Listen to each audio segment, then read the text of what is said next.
Le pape dit que finalement c'est l'expérience personnelle du Christ et la joie qu'il nous procure qui va donner toute cette dynamique missionnaire. Il dit même les choses plus fortement encore, il dit que c'est vraiment l'enracinement plus profond dans cette connaissance, cette découverte, la fraternité avec le Christ, le salut dans le Christ, qui va donner cette dynamique. Et de fait, cette dynamique, elle est bien celle des Actes des Apôtres, où on voit, malgré beaucoup de persécutions, de difficultés de toutes sortes, cette petite communauté chrétienne de rien du tout à Jérusalem, touche les cœurs.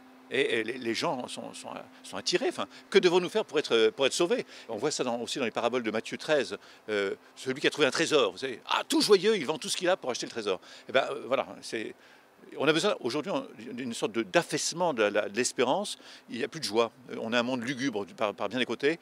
Et justement, cette dynamique de joie, d'une joie parce qu'on a une découverte, et cette découverte, on la fait partager. On donne toute sa vie pour ça.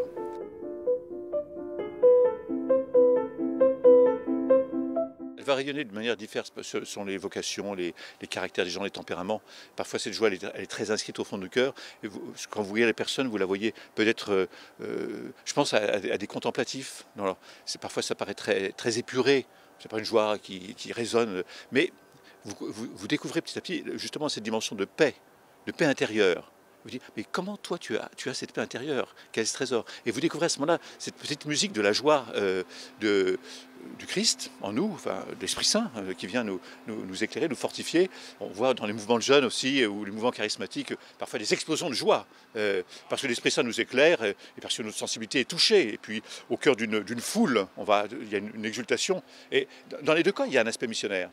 Peut-être on a besoin d'abord la joie du grand nombre, la joie qui est très exultante pour s'interroger et puis pour ouvrir un chemin de conversion.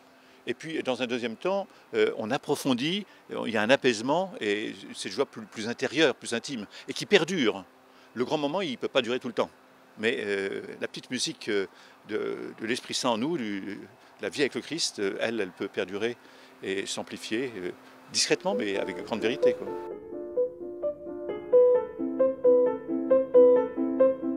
Dieu s'est penché vers les pauvres. C'est la révélation du livre de l'Exode. Hein. Dieu qui voit la misère de son peuple. J'ai vu la misère de mon peuple. Alors Dieu dit, je ne peux pas rester comme ça. Et il parle à Moïse. Va, je t'envoie, tu vas libérer mon peuple, en mon nom. Hein. Et le pauvre qui découvre que les moyens humains finalement n'arrivent pas à répondre à ses grands besoins, parfois à sa grande misère, il découvre à travers toute la révélation biblique que Dieu est penché sur lui. Parfois il y a une visite, alors tiens, il y a tel chrétien qui est venu visiter en prison, à l'hôpital, et puis finalement on découvre que plus fondamentalement, au-delà des témoins, c'est Dieu lui-même qui est penché. Connaître Dieu loin, je sais pas, le Très-Haut, c'est bien, mais le connaître comme ce Très-Haut, ce Tout-Puissant, penché sur nous, attentif, hein, il écoute la prière du malheureux et il intervient avec puissance, il libère. Et donc, le grand mouvement biblique, enfin, l'histoire du salut, c'est ça. La joie, oui, c'est prodigieux.